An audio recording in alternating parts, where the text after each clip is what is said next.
वर्तमान में जो गाय कट रही हैं उसके लिए कानून ही है काटने की, तभी काट रहे हैं। ये रोक लगा दे नहीं कटेगा, लेकिन ये रोक लगाएंगे नहीं लगाएंगे। क्या 370 हटाने से ज्यादा टफ है गाय काटने को रोकने के लिए? नहीं, एक झटके में लगेगा गाय काटने पे रोक लगना, एक झटके में। करप्शन कर रहे हो कम से कम वहां मत करो यार जहां गाय को माता बोलते हो। गवर्नमेंट एक झटके में चाहे तो रोक सकती है, लेकिन दुधारू पशुओं की हत्या पर रोक। क्या इसमें स्पेसिफिक किसी जानवर की चर्चा है? गाय भैंस की चर्चा है? ऊंट की नहीं। तो इसमें सारे ही दुधारू पशुओं की हत्या पे क्या करना है? रोक। सारे ही दुधारू पशुओं की हत्या पे रोक लगाना। अब भारत में इतनी बड़ा एरिया है, यहां कोई इंसान गाय पालता है तो ज्यादातर गाय पालने वाले लोग उस गाय पर दूध के लिए आश्रित होते हैं, उससे बेचकर कुछ इनकम आता है। ज्यादातर लोअर मिडिल या पुअर फैमिली के हैं। 30% ऐसे लोग होंगे जो शौकिया गाय पाल रहे हैं या गाय पर 100% डिपेंडेंट नहीं है, बट 70% डिपेंडेंट है उस पर। अब उसमें एक खराबी क्या होती है कि गरीबी जब ज्यादा आ जाती है तो लोगों के पास बूढ़े माँ बाप के इलाज का पैसा नहीं होता है। 4 बच्चे देने के बाद गाय अब किसी काम की नहीं बचती है, तो क्या लगता है वो गाय को रखेगा? नहीं। अब यहां से चालू होता है गाय कटना, कि अगर गाय 3-4 बच्चे देने के बाद अब उसकी प्रोडक्टिबिलिटी खत्म हो जाती है, तो किसान कहता है कि हम इसको क्या करेंगे। तो किसान के पास गांव-गांव में एगो दलाल घूमता है, वो कहेगा दाओ ना हमरा 20,000 में दे दो, 15,000 में दे दो। 10-15,000 में क्या कर लेगा? खरीद लेगा, तो उसको बेच देगा और वो अल्टीमेटली कसाई को बेचेगा। अगर छोटा दलाल है तो कसाई को बेचेगा, बड़ा दलाल है तो बांग्लादेश से ला देगा, बड़ा दलाल है तो बांग्लादेश से ला देगा। तो भारत से गाय काटने के लिए कहां चली जाती है?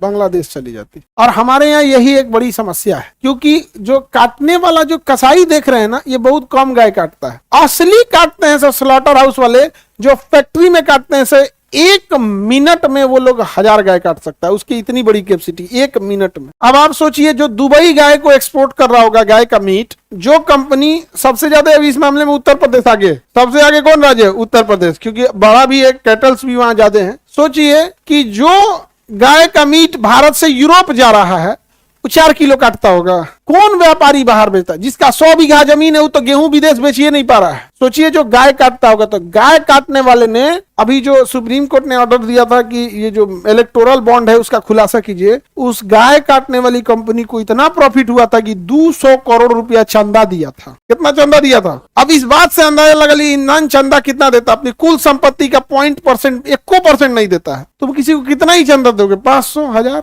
2000? स्टूडेंट लोग 150 रुपया। सोचिए जो व्यक्ति 200 करोड़ रुपया चंदा दिया होगा, वह व्यक्ति कितना अमीर हुआ होगा और कितनी गाय काटा होगा। तो ये जो गाय काटने वाली चीजें हैं, ये जिस दिन पॉलिटिक्स से हटकर धरातल पे आ जाएगी, गाय कटना बंद हो जाएगी। क्या 370 हटाने से ज्यादा टफ है गाय काटने को रोकने के लिए? नहीं, एक झटके में लगेगा गाय काटने पे रोक लगना, एक झटके में। सुप्रीम कोर्ट ने एक झटके में यूसीसी रोक दिया। सरकार एक झटके में किसी चीज को डिसीजन लेती है। एक झटके में पारित किसान विधेयक रोक ली। गवर्नमेंट एक झटके में चाहे तो रोक सकती है, लेकिन जैसे ही इसे रोकेगी, उसे चुनाव में बोलने के लिए एक मुद्दे खत्म हो जाएगा। ये अच्छा सिलेबस से खत्म, अब क्या बोले? पढ़ाई लिखाई पे तो बोलिए नहीं सकते, महंगाई पे बोलेंगे तो अपने मारेगा हमरा, रोजगार तो देवे नहीं किए हैं, और क्या कहे? डॉलर तो ढह गया, अब क्या बोले? चालू कराओ, काटे दो, काटना चालू करो। क्या करो? काटना चालू करो। भाई कटवा रहा है तुम, कटवा रहे हो तुम, और जान के ताज्जुब होगा जीएसटी उस पे कम है शिक्षा से कम जीएसटी है गाय काटने पे। आप पढ़ रहे हैं तो ज्यादा पैसा दीजिए, काटिएगा तो उन्हें कम में दीजिएगा। गवर्नमेंट खुदे कटवा रही है, हम लोग से कहती है कि गौ हत्या पे रोक लगा। कटवा क्या रहा है रे तुम क्या इस देश में आप जो चीज जानवर बैन है आप उसे काट सकते हैं? नहीं काट सकते। जो जानवर बैन है आप नहीं काट सकते, आप पे केस हो जाएगा। नहीं समझे? खेत नष्ट कर देती है नील गाय सब, तनी काट दीजिए, नाप देगा आपको, तुरंत केस हो जाएगा। नहीं काट सकते। जबकि खेत नष्ट कर देते हैं, एक्सीडेंट कर देते हैं, बड़ी पागल होती है नील गाय सब, कूदती है सब घोड़ा जैसा। मतलब गाय ही होती है लेकिन उसका गर्दन घोड़ा जैसा होता है, फुर्ती बहुत ज्यादा होती है। हमारे खुद के गाड़ी पे कूद गई थी, धंस गया था। हाँ, वो तो बड़ गाड़ी थी तो बच गए लोग, तो व्यवस्था कर दी थी।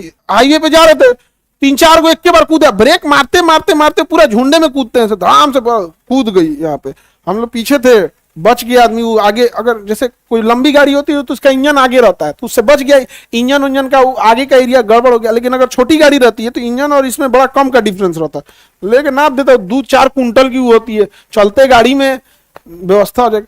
तो गवर्नमेंट अगर चाहे तो रोक सकती है। समझ में आ गया कि नहीं आ गया यहाँ पे? तो वर्तमान में जो गाय कट रही हैं उसके लिए कानून ही है काटने की, तभी काट रहे हैं लोग। गाय भैंस कुछ भी कट रही है, ये रोक लगा दे नहीं कटेगा, लेकिन ये रोक लगाएंगे नहीं लगाएंगे, काहे? अरे भैया रोक लगा देंगे, अगला सवाल तुम्हारा होगा कि हमारा रोजगार कब देंगे। जैसे रोक लगे अगला सवाल क्या होगा? रोजगार। तो ये एक बड़ी समस्या है। लेकिन इसमें क्या स्पेसिफिक कोई गाय का नाम है या दुधारू पशु का? दुधारू पशु का रोक है। और इस देश में सबसे ज्यादा बेचारी के साथ दुर्दशा हुआ नाम गाय के साथ हुआ, सबसे ज्यादा दुर्दशा। गौशालाएं बनाए गए, कुछ गौशालाएं बहुत अच्छे हैं और कुछ गौशालाओं को देख लेंगे ना तो आपको लगेगा कसैये ठीक था, मर रही हैं सब, तो सारी हड्डी हड्डी दिख रहा है। एक गौशाला में एक मीडिया वाला ने दिखाया था, 3 दिन तक लगातार उसने कवरेज किया था। एक गाय 10 दिन से मरने का मतलब एकदम छोड़ दिया था, उसका शरीर धंस गया था, कीचड़ था गौशाला में, कीचड़ था, कीचड़ में धंस गई थी, दिखा रहा था देखिए आज भी ये गौ माता जिंदा है, आज भी ये है। ऐसे 4-5 दिन जा जाके रिपोर्टिंग किया, 5वें या 6वां दिन बेचारी मरी थी। तो जो करप्शन है, ऐसा नहीं है कि उन गौशालाओं को पैसा नहीं आता है, जिनके हाथ में ये दिया गया है वो कसाई से ज्यादा कमीने हैं। उनको लगता है कि भैया मेरे पास 1 लाख रुपया आया है इसका भूसा चारा ये खरीदने के लिए, तो 1 लाख में से 10,000 का हम खरीद देते, 90,000 हम खा जाएंगे। और ये कारण होता है एक बड़ी संख्या में मौत का। और जो पालते भी हैं लोग, उनका भी एक यही उद्देश्य होता है, भैया जब तक दूध दे रही है तब तक इज्जत है, दूध देने के बाद कितनी ही गायों की इज्जत होती है। आप गांव के रहने वाले आप स्वयं जानते होंगे इस चीज को। जब दूध देती है ना तो बेसन गुड़ घोल के अब बाल्टी में दोपहर में आदमी पिलाने जाता है। और जहिया वो बंद कर दी, बंद तो छोड़ो ना, जहिया वो दूध देना कम की 2-2.5 लीटर, तो ये बेसन पिलाना बंद। क्या आप ये चीज नहीं जानते हैं या देखे नहीं है? देखे हैं। जब दूध देगी और अगर 20-22 लीटर दूध देने लगी तो बेसन गुड़ और तन सा घी की गला में नोट के आप गांव के होंगे, देखते होंगे इस चीजों को, तो देखें ये सब चीजें बहुत है। तो होता है और ये समाज का दस्तूर है कि बारिश के बाद छाता बोझ लगने लगता है। लेकिन एक होना चाहिए ना कि कहावत कहा जाता है कि दूध का बर्तन खुला हो, बिल्ली दूध पी जाए तो समझ में आता है, कम से कम कुत्ता को तो मुंह नहीं लगाना चाहिए। यार कहने का मतलब है करप्शन कर रहे हो तो कम से कम वहां मत करो यार जहां गाय को माता बोलते हो, या तो छोड़ दो बोलना, या तुम उसको मार रहे हो बोल के, कितना दुर्दशा कर रहा है उसके साथ। और ये एक झटके में खत्म हो जाएगा, एक झटके में पास हो। इसके लिए विधेयकों पारित करने की जरूरत नहीं, कैबिनेट पास कर देगा कल से बैन तो बैन, लेकिन पास कर ले कि उस पर जीएसटी नहीं लगेगा। हम लोग चिल्ला रहे हैं कि भैया हम लोग जीएसटी कम कर दो, कम से कम बेटी पढ़ाओ और बेटी बचाओ बोलते हो उन्हीं को बंद कर दो। नहीं समझ आ गया किसी को दिक्कत?